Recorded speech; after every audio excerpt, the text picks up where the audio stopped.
For decades, the Democratic Republic of Congo and Uganda have shared a history filled with complex diplomacy, economic interests, and unfortunately, armed conflict.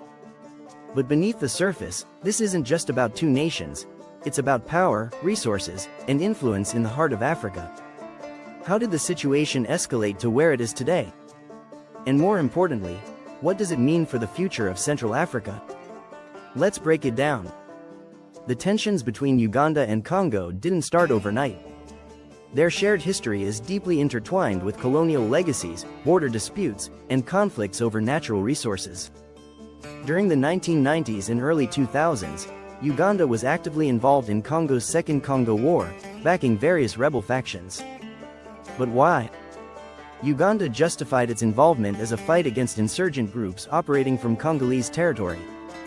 However, reports suggest another motive: Congo's vast mineral wealth. Gold, diamonds, and other valuable resources made the region a geopolitical hotspot, drawing in international players and fueling endless power struggles. This wasn't just a local conflict. It was a chessboard of competing interests. Fast forward to recent years, and tensions remain high. The Ugandan government has accused the Allied Democratic Forces, ADF, a notorious armed group operating in eastern Congo, of carrying out attacks on Ugandan soil. Uganda responded with military incursions, launching joint operations with Congolese forces to neutralize the ADF. But such interventions come with consequences.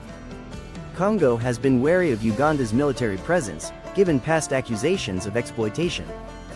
In 2005, the International Court of Justice, ICJ, ruled that Uganda had violated Congolese sovereignty during the Second Congo War, ordering Kampala to pay reparations. So, the question remains, does history risk repeating itself? Beyond military tensions, the Congo-Uganda relationship is also shaped by economic ambitions. Infrastructure projects, trade agreements, and cross-border investments have created an uneasy partnership. Uganda has invested in road networks inside Congo to facilitate trade, but critics argue that these moves aren't purely altruistic. They serve Uganda's economic interests by ensuring access to key markets and resources.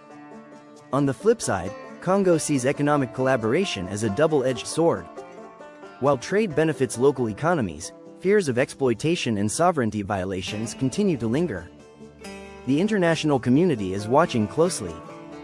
The United Nations and African Union have called for diplomatic solutions, while countries like the United States and China monitor the situation with vested interests in regional stability and mineral resources.